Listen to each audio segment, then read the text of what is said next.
Hello नमस्कार दोस्तों। उम्मीद करता हूँ आप अच्छे होंगे और अपनी पढ़ाई को और बेहतर बना रहे होंगे दोस्तों। तो आज हम कुछ और इम्पॉर्टेंट क्वेश्चन के साथ आप लोगों के सामने आ गए हैं दोस्तों। अगर आपको ये क्वेश्चन बहुत ही अच्छे लगेंगे और आपको ये क्वेश्चन से बहुत कुछ नया सीखने को मिलेगा, तो उम्मीद करता हूँ आपको ये वीडियो बहुत ही पसंद आने वाला है। अगर वीडियो अच्छा लगे दोस्तों तो अपने दोस्तों के साथ ज़रूर शेयर कर दीजिएगा। और इससे पहले अगर आपने मेरे और भी वीडियो नहीं देखे हैं और भी टॉपिक मैंने किए हैं, उस टॉपिक को नहीं देखे हैं तो आपको देखना चाहिए। और अगर आप किसी भी कंपटीशन के एग्ज़ाम की तैयारी कर रहे हैं तो यहाँ से आपको बहुत सारे क्वेश्चन मिलते हैं दोस्तों। और ये एसएससी का जो बुक है, एसएससी 9700 प्लस क्वेश्चन है इसमें दोस्तों। और राकेश यादव सर का जो बुक है आपको पता ही है। और इस बुक से अगर आपने पढ़ लिया तो आपको कोई भी ऐसा कंपटीशन एग्ज़ाम नहीं है जो आप ना निकाल सके। मैथ से कोई भी ऐसा कंपटीशन एग्ज़ाम नहीं है जो आपसे इससे सवाल ना फंसे। तो उम्मीद करता हूँ ये सारी चीज़ आपको अच्छी तरह से समझ में आई होंगी। और चलिए चलते हैं अपने क्वेश्चन की तरफ आगे बढ़ते हैं। क्वेश्चन क्या कर इसको पढ़ते हैं और ध्यान से समझते हैं दोस्तों क्या होता है। किसी वस्तु का जो लागत मूल्य से कितना परसेंट मूल्य बढ़ाकर अंकित किया जाए कि वस्तु मतलब 10% छूट देने पर भी 8% का क्या हो रहा है, लाभ हो रहा है। ऐसा आपसे कहा गया। देखिए, किसी वस्तु का लागत मूल्य से कितना परसेंट मूल्य बढ़ाकर अंकित किया जाता है कि 10% छूट दीजिए, फिर उस पर 8% आपको लाभ। देखिए, दो चीज़ समझिए दोस्तों। आपको जो छूट हमेशा निकालना होता है किस पे, जो छूट होता है वो हमेशा निकलता है आपके अंकित मूल्य पे, और जो प्रॉफिट होता है वो हमेशा निकलता है किस पे, सीपी पे। तो ये दोनों चीज़ याद रखिएगा। प्रॉफिट जो निकलता है वो निकलता है सीपी पे। ठीक है, तो उम्मीद करता हूँ ये क्वेश्चन मतलब ये चीज़ आपको अच्छी तरह से याद होंगे। अब देखिए ध्यान से, किसी वस्तु के लागत मूल्य से कितना परसेंट मूल्य बढ़ाकर अंकित किया जाए कि 10% छूट देने पर 8% का लाभ हो। तो ये इसमें हम क्या कर लेते हैं, सिंपल सी बात है, समझिए।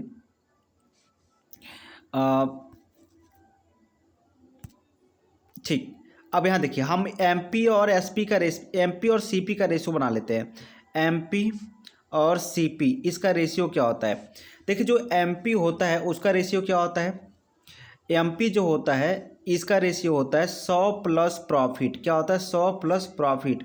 और जो सीपी होता है इसका रेशियो होता है 100 माइनस डिस्काउंट। ठीक है, तो बस इसी फार्मूले को हम लगा सकते हैं और आराम से निकाल सकते हैं। देखिए, यहाँ पर प्रॉफिट कितने का हो रहा है भाई, प्रॉफिट हो रहा है आपका 8% का। तो ये हो जाएगा 100 प्लस 8, कितना हो जाएगा, 100 प्लस 8। और यहाँ पर आप देखें तो प्रॉफिट 8% का, और यहाँ पर देखें तो यहाँ पर 100 माइनस से डिस्काउंट, डिस्काउंट कितने का दिया जा रहा है, 10% का। तो यहाँ पर क्या कर लीजिए, 100 माइनस डिस्काउंट यानी 10 डिस्काउंट कर लीजिए। यानी यहाँ से अगर देखें आप तो क्या निकल जाएगा, 108 तो यहाँ हो गया, 108 यहाँ हो गया। और यहाँ आप देखिए तो 108 में से ये यहाँ का 90 हो गया।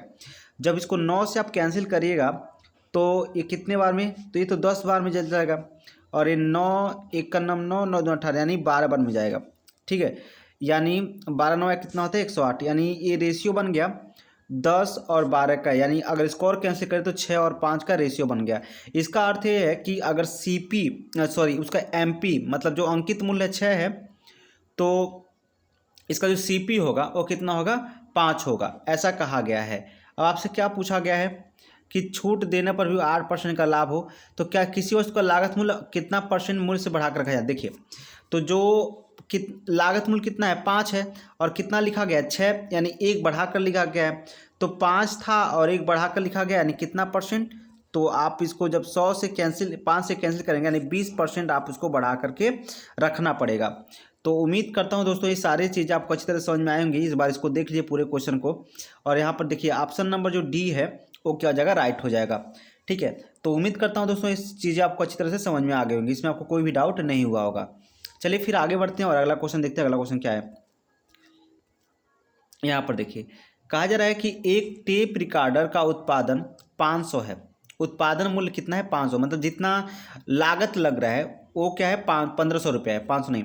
उत्पादन टेप रिकॉर्डर की मूल्य उत्पादन मूल्य से 20% बढ़ाकर अंकित करता है। अच्छा देखिए, जो उत्पादक है दोस्तों, मतलब जो इसका उत्पाद कर रहा है, जो मतलब फैक्ट्री का मालिक है, वह क्या कर दे रहा है कि 1500 तो लागत लग रहा है, अब इसका 20% क्या कर दिया, वो बढ़ा कर रख दिया। और इस प्रकार छूट देता है कि उसे 8% का लाभ हो। अब देखिए 20% क्या कर दिया, वो बढ़ा कर रख दिया, और छूट कितना दे रहा है, 8% का लाभ दे रहा है। यानी इसका अर्थ ये हुआ, मतलब इस छूट आपसे पूछा कि कितना छूट दे कि उसको 8% का लाभ हो। ठीक है, तो इस तरह के क्वेश्चन को कैसे हम करेंगे, देखिए ध्यान से, देखिए इसको कैसे करेंगे, ध्यान से समझिएगा। करने के तरीके तो कई हैं दोस्तों, आप इसको इजीली लगे। देखिए 20% बढ़ा कर रखा गया है, जो अंकित मूल्य है वह 20% बढ़ा कर रखा गया है वास्तविक मूल्य से, यानी 20% बढ़ा कर रखा गया है। देखिए ध्यान से, अब ऐसे समझिए, अगर हमने कहा कि ये आपका हमने एमपी लिख दिया और जो लागत मूल्य है इसका अर्थ क्या हुआ, सीपी हो गया। ठीक है, सीपी उसका हो गया। अब देखिए 20% बढ़ा कर रखा है, यानी सीपी 20% का मतलब कितना होता है, तो आप कहेंगे 20% का जो मतलब होता है 1/5 है, मतलब 5 का समान है लेकिन बढ़ाकर कितना रख दिया गया, 1 रख दिया गया, 6 रख दिया गया, यानी 5 का समान कितने में बेच दिया गया, 6 में बेच दिया गया। अच्छा, अब कहा जा रहा है कि उस पर छूट दीजिए, आप छूट देंगे तो कितना लाभ चाहिए, 8% का लाभ चाहिए। अच्छा, 8% का लाभ चाहिए, इसका अर्थ क्या है भाई, इसका अर्थ है 8% का जो मतलब होता है वो होता है 25 बटे कितना, 2 बटे कितना, 25। इसका अर्थ है कि अगर 25 का कोई सामान है तो कहाँ पर बेच रहा है, 27 में बेच रहा है। तो देखिए 25 के सामान को कितने में बेच रहा है, 27 में, यानी 27 क्या हो गया, इसका एसपी हो गया। ठीक है, 25 के सामान को 27 में बेच रहा है। अब देखिए, अब क्या है कि अब आपका यहाँ पर अगर गौर से आप देखें तो ए भी सीपी है और ए भी सीपी है, दोनों का एक ही का सीपी है, यानी इसका भी तो 5 से, मतलब इसका भी तो 25 होना चाहिए, तो इसको 25 करने के लिए हम 5 से गुणा करेंगे, और जब इसमें करेंगे तो आपको इसमें गुणा करना पड़ेगा, यानी ए आपका हो गया 30 और ये आपका कितना हो गया 25। अब देखिए इसका अर्थ होगा कि एमपी कितना है, 30 है, सीपी कितना है, 25 है, और एसपी कितना है, 27 है। आपसे पूछा कि कितना परसेंट आपको छूट देना चाहिए, तो देखिए ध्यान से, 30 का समान अंकित मूल्य है और 27 में आपने बेचा, कितना छूट दिया, तो आपने 3 का छूट दिया, और ये 3 का छूट किस पे दिया, तो देखिए छूट हमेशा किस पे निकालते हैं हम लोग, छूट हमेशा हम लोग अंकित मूल्य पर निकालते हैं। तो अंकित मूल्य कितना है, 30 है, तो 3/30 गुणे 100, यानी काटेंगे तो 1/10 हो जाएगा, यानी 1/10 गुणे 100 करेंगे, यानी आ जाएगा कट के कितना, 10%, यानी आपको छूट देना है कितने का, 10% का छूट देना है। और उम्मीद करता हूँ ये आप अच्छी तरह से समझ गए होंगे, इसमें आपको कोई भी डाउट नहीं हुआ होगा। चलिए एक बार पूरा क्वेश्चन को आप जूम करके दिखा देते हैं दोस्तों, ये आपका पूरा क्वेश्चन है और उम्मीद करता हूँ आप अच्छी तरह से इसको समझ में गए होंगे। ठीक है, चलिए फिर आगे चलते हैं और अगले क्वेश्चन को देखते हैं ध्यान से। अगला क्वेश्चन पूरा जूम करते हैं और आप इसको अच्छी तरह से देख लीजिए, इसमें आपको कोई भी डाउट नहीं होना चाहिए। देखिए 12% छूट देने के बावजूद 32% का लाभ कमाने के लिए दुकानदार को अपनी वस्तु पर लागत मूल्य से कितनी प्रतिशत अधिक मूल्य अंकित करनी चाहिए। तो सिंपल सी बात है दोस्तों, हमने अभी आपको फार्मूला बताया, क्या फार्मूला ये बताया कि जो अगर एमपी और सीपी का रेशियो आपको निकालना है तो यहाँ पर क्या है, एमपी प्लस प्रॉफिट, क्या है एम मतलब सॉरी 100 प्लस क्या प्रॉफिट, तो 100 प्लस प्रॉफिट 100 ये हो गया, और प्रॉफिट कितने का है, तो 32% का लाभ चाहिए, तो 32% का प्रॉफिट हो गया। और ये क्या है, 100 माइनस डिस्काउंट, डिस्काउंट कितना है 12 का, ये आपका हो गया 132, और ये आपका हो गया 88, कितना हो गया 88। जब आप इसको कैंसिल करिएगा 11 से, तो 11/88 और 11 कम 11 और 11 दूना 22, यानी 12 और 8 हो गया, और कैंसिल कर दीजिए तो 4 3 12 और 4 दूना 8, मतलब 3 अगर एमपी है तो इसका जो सीपी होगा कितना होगा, 2 होगा, मतलब 2 का समान अंकित मूल्य कितना है, 3 है, और क्रय मूल्य कितना है, यानी जो सीपी है लागत मूल्य वो कितना है, 2 है। अब आपसे पूछा गया कि कितना आपको छूट देना होगा। देखिए क्या पूछा गया यहाँ पर, अंकित मूल्य कितना परसेंट अधिक मूल्य अंकित करना चाहिए। अच्छा, कितना परसेंट अधिक मूल्य, देखिए 2 रुपया तो आपको लग रहा था खर्च, अब आपने बढ़ाकर कितना रख दिया, 3 में बेच दिया, मतलब 1 अधिक ले लिया आपने, है ना, और 1 अधिक किस पे लिया आपने, तो 2 पर लिया, यानी 1 अधिक आपने 2 पर लिया, यानी 50% मूल्य आपको बढ़ाकर रखने पड़ेंगे, तब जा कर के आपका कहीं ना कहीं ये इस तरह से फायदा होगा, यानी 32% का लाभ होगा अगर 50% मूल्य आपको बढ़ाकर रख दे तो उम्मीद करता हूँ इसे भी आप अच्छी तरह से समझ गए होंगे, इसमें आपको भी कोई डाउट नहीं हुआ होगा। ठीक है, तो चलिए फिर आगे चलते हैं और अपने अगले क्वेश्चन को डिस्कस करते हैं। एक बार इसको पूरे क्वेश्चन को जूम करके दिखा देते हैं आपको, और आराम से आप इसको अच्छी तरह से समझ सकते हैं। ठीक है, चलिए। और फिर अब देखिए यहाँ पर आगे, यहाँ पर देखिए, एक डीलर ने 7660 में एक वॉशिंग मशीन खरीदी। अंकित मूल्य पर 12% की छूट देने के पश्चात उसे 10% का लाभ होता है। तो वॉशिंग मशीन का अंकित मूल्य ज्ञात करना है आपको। देखिए, उसने खरीदा कितने में, डीलर है, एक डीलर ने 7660 में एक वॉशिंग मशीन खरीदी। अंकित मूल्य पर 12% की छूट दे दिया, उसके पश्चात उसे 10% का लाभ हुआ। तो वॉशिंग मशीन का अंकित मूल्य ज्ञात करना है आपको। ठीक है, तो देखिए कोई दिक्कत नहीं, अंकित मूल्य मतलब जो लिखा हुआ मूल्य है। ठीक है, जो लिखा हुआ मूल्य है वो है अंकित मूल्य। तो डीलर ने खरीदा, अब उसने खरीदा होगा तो कुछ पैसा तो अंकित मूल्य पर तो खरीदा नहीं होगा, क्योंकि बेचेगा तो वो अंकित मूल्य पर ही बेचेगा, तो उसमें तो खरीदा नहीं होगा। तो कुछ मतलब आपसे पूछा गया है कि उसका अंकित मूल्य बताइए। डीलर ने खरीदा कितना, 7660 में। तो देखिए डीलर ने जितना खरीदा उसका सीपी हो जाएगा, और हमने आपको अभी बताया कि एमपी और सीपी का रेशियो कैसे निकालते हैं। तो एमपी और सीपी का रेशियो निकालने के लिए हमने क्या कहा था कि 100 प्लस प्रॉफिट कर दीजिए। तो 100 और प्लस प्रॉफिट, प्रॉफिट कितना है, तो प्रॉफिट आपका 10% है। और फिर छूट कितना भाई, आपने छूट उसको कितना दिया, तो 12% का छूट दे दिए। तो 100 minus discount, 100 minus discount, discount कितने का है, 12% का है। यहाँ से देखें तो 110 रुपया हो गया आपका, और यहाँ से आप देखें तो 88 रुपया हो गया। अब इसको आप कैंसिल करिए, तो ये कैंसिल करेंगे तो देखिए 11 से करेंगे तो 11 दहम 110 और 11 अट्ठे 28, 88 थोड़ी, और यहाँ पर आप 2 से कैंसिल कर देते तो 5 और कितना हो जाएगा, 4 हो जाएगा। यानी इसका अर्थ ये हुआ कि अगर 5 उसका अंकित मूल्य है तो 4 उसका क्या होगा, सीपी मूल्य होगा, यानी उसका लागत मूल्य होगा। और क्वेश्चन से एक आ गया डीलर का जो लागत मूल्य है वो कितना है, 7660 है। और आपसे क्या पूछा गया कि वॉशिंग मशीन का अंकित मूल्य बताना है। तो 4 का जो वैल्यू है वो 7660 है। 4 का वैल्यू कितना है, 7660 है। तो 1 का वैल्यू कितना हो जाएगा, तो आप कहेंगे 1 का वैल्यू 1 हो गया, यहाँ पर 5 हो गया, और 5 3 15 और 5 1532 हो गया। अगर 1 का वैल्यू 1532 हो गया तो आपसे पूछा है अंकित मूल्य, और अंकित मूल्य कितना है, 5। तो 5 का वैल्यू निकाल लेंगे तो 5 गुणे 1532, जब गुणा कर देंगे तो 5 दूना 10, 5 3 15 1 16, 5 5 25 और 1 26, और 5 1 9 5, 5 2 7, यानी 7660 रुपया। एक सेकेंड, कुछ गलत हो गया, 4 1 9 4, ओ गलती हो गया दोस्तों, सॉरी, यहाँ पर गलत ये हो गया है कि ये जो कटा हुआ है वो सही नहीं कटा हुआ है। ठीक है, 7660,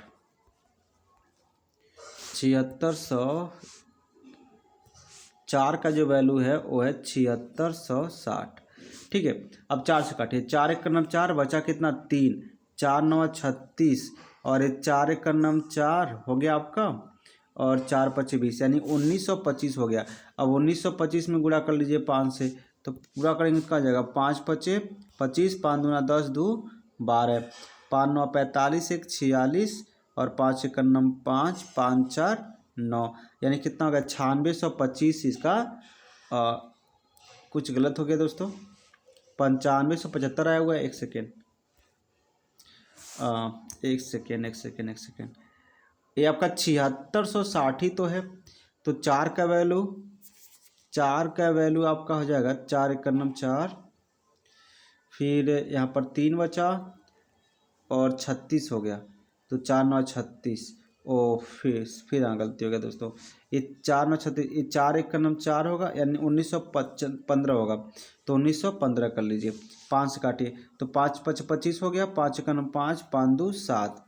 ठीक है, और ये 5 9 45, 45 को 5 और 5 1 9 5 5, यानी 1975 ये आपका राइट आंसर हो जाएगा, 9575। ठीक है, 9575 आपका क्या जाएगा, राइट हो जाएगा। तो उम्मीद करता हूँ इसको भी आप अच्छी तरह से समझ गए होंगे, इसमें आपको कोई भी डाउट नहीं हुआ होगा। ठीक है, तो इसका जो राइट आंसर है 9575, ऑप्शन नंबर 1 का जाएगा आपका राइट हो जाएगा। ठीक है, तो इस तरह से हम लगता है दोस्तों आपको अच्छी तरह से क्वेश्चन समझ में आ रहे होंगे। अगर कोई भी डाउट है तो आप कमेंट बॉक्स में कमेंट कर सकते हैं, और अगर वीडियो अच्छा लगे दोस्तों तो अपने दोस्तों के साथ शेयर भी कर सकते हैं, कोई दिक्कत नहीं। देखिए यहाँ पर क्वेश्चन थोड़ा लेंदी दिख रहा है, लेकिन वैसे आप क्वेश्चन देख करके भी नहीं देखिए, देखने में आपको लेंदी लग रहा है, लेकिन अगर जब इसको आप हल करने जाएंगे तो कहीं ना कहीं आपको ये बहुत ही आसान लगेगा। देखिए, एक प्रकाशक ने 70,000 की लागत मूल्य पर एक किताब की 200 प्रतियां छापी। मतलब एक कोई किताब है दोस्तों, 70,000 लागत लगा, यानी 2,000 नहीं है 2,000 उसका किताब छापने के लिए। 400 प्रतियां तो उसने स्पीस मैन प्रति के तौर पर मुफ्त बांट दी। अच्छा, 400 तो उसने वैसे ही ख़त्म कर दिया, देखिए ध्यान से। अब इसको हम देखिए 2,000 था, 400 उन्होंने वैसे मुफ्त बांट दिया, ठीक है। 400 उन्होंने मुफ्त बांटा, यानी 1,600 इनका बच गया। अब क्या कर रहा है, उसके बाद कह रहा है कि वह प्रत्येक किताब पर 30% का छूट देता है और प्रत्येक किताब का मूल्य 75 रुपया है। प्रत्येक किताब का मूल्य कितना है, 75 रुपया है। तो उसकी प्रतिशत लाभ या हानि ज्ञात करिए। अच्छा, प्रत्येक किताब का मूल्य 75 रुपया है और इसने क्या किया है, 75 रुपये 30% का छूट दिया है। देखिए, जब 75 रुपये किताब का मूल्य है, 30% का छूट देगा तो 3/, कितना 30% का मतलब होता है 3/10, इतने का छूट दे रहा है। अब इसका अर्थ ये हो गया कि अगर इसको आप हल करेंगे तो क्या हो जाएगा, 3×5 = 15, 3×7 = 21, 15 21 यानी 22 है ना। ठीक है, यानी अगर 22.5 मतलब एक किताब का मूल्य कितना रहे, एक किताब का जो मूल्य है 75 में से जब 22.5 को घटाएंगे आप, 75 - 22.5, ठीक है। 75 में से 22.5 घटाते यहाँ पर आपका 5 हो गया, ठीक है। और 4 में से 2 जाएगा, यहाँ पर 2 हो गया, ठीक है। और 7 में से 2 जाएगा, यहाँ पर 5 हो गया। यानी आपका 52.5 लग रहा है, यानी एक किताब का मूल्य कितना है, 52.5, ठीक है। एक किताब का मूल्य आपका हो जाएगा 52.5 रुपया। और आपके पास कितनी किताब है भाई, आपके पास 400 मतलब फ्री में दे दिए, तो आपके पास 1,600 किताब है, 1,600 किताब हैं। अब देखिए 2 पॉइंट से तो 1 पॉइंट से 0 होगा, 10 हट जाएगा, यानी 0 हो गया। ये 16 से इसको गुणा करेंगे तो 16×5 कितना, 80 को 0, 16 दूना 32 और इसका भी 0, 32 60 0, 16×5 80, 80 और 4 84, मतलब 84,000 रुपया आपने कमा लिया। जब 84,000 रुपया आपने कमाया और आपने खर्च कितना किया भाई, सिर्फ 70,000 खर्च किया, तो आप 70,000 खर्च करके 84,000 कमा लिए। 70,000 का खर्च करके 84,000 कमाए, यानी आपने 14,000 का फ़ायदा कमाया। जब इसको आप हल करेंगे तो इससे ख़त्म हो गया 3×0 और 14×5 होता है 70, यानी 1/5, और 1/5 गुणे जब 100 करेंगे तो कितना आ जाएगा, 20×25 100, यानी 20%। इसका अर्थ ये हो गया कि आप क्या कर रहे हैं भाई, आप 20% का अब भी क्या कर रहे हैं, प्रॉफिट कमा रहे हैं, यानी इस टाइम भी आपने 20% का प्रॉफिट लिया है, ठीक है। तो उम्मीद करता हूँ ये चीज़ आपको अच्छी तरह से समझ में आ गए होंगे, इसमें आपको कोई भी डाउट नहीं हुआ होगा, ठीक है। चलिए फिर आगे चलते हैं और अगला क्वेश्चन देखते हैं। अगला क्वेश्चन क्या कह रहा है, अगला क्वेश्चन ये है कि एक कंपनी रिटेलर को सामान बेचते वक्त अपनी वस्तु को अंकित मूल्य पर 30% छूट देती है। यदि रिटेलर उन वस्तुओं को अंकित मूल्य पर बेचता है तो उसका प्रतिशत लाभ क्या करना है। सिंपल सा क्वेश्चन दोस्तों। अब क्या है, रिटेलर क्या है भाई, 30% छूट, ये देखिए जो कंपनी है उसको 30% छूट पे बेच दे रही है। जितना हमारी 100 रुपये लिखा है तो 100 रुपये का सामान उसने रिटेलर को कहा 70 रुपये में ले जाओ, कितने में, 70 रुपये में। अब रिटेलर लाया उसको और रिटेलर ने वो ला करके, ये आपका देखिए कंपनी ने भी एमपी का था, एमपी है, और कंपनी ने उसको दिया सीपी है। अब रिटेलर ने उसको लाया और उसने बेच दिया, उसे जो बेचा उसने बेच दिया 100 रुपये में, फिर बेच दिया, यानी उसने अंकित मूल्य पे ही बेच दिया।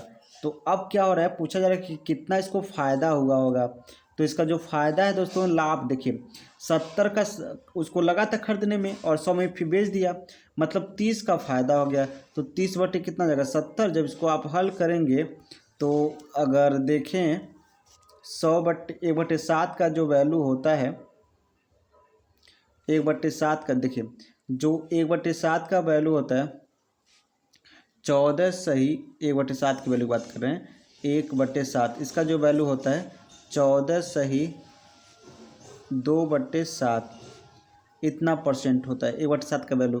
आपसे पूछा है 3/7 का वैल्यू, तो 3 से गुणा कर देंगे तो 4×3 42 तो ये हो गया, और 2/3 3 से यहाँ 2/3 6 और 6/7%। यानी इतना परसेंट की अगर बात करें तो इतने परसेंट की इसको क्या हो रहा है, लाभ हो रहा है 42.6/7%। तो उम्मीद करता हूँ ये भी चीज़ आपको अच्छी तरह से समझ में आ गई होंगी, इसमें आपको भी कोई डाउट नहीं हुआ होगा। ठीक है, चलिए फिर अगले क्वेश्चन को देखते हैं, एक और अंतिम क्वेश्चन दोस्तों, और इस क्वेश्चन को उम्मीद करता हूँ आप अच्छी तरह से कर पाएंगे।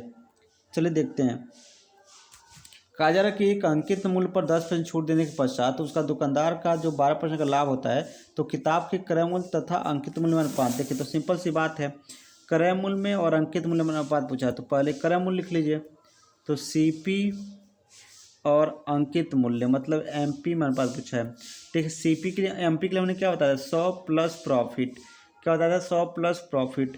तो 100 और प्रॉफिट कितना कमा रहे हैं अभी, तो प्रॉफिट 12% का, तो 100 प्लस का हो जाएगा 12, और सीपी ये हो जाएगा 100 माइनस डिस्काउंट। डिस्काउंट कितने का कमा रहे हैं भाई, डिस्काउंट कितने का दे रहा है, तो डिस्काउंट दे रहा है सिर्फ 10% का, तो 100 माइनस डिस्काउंट।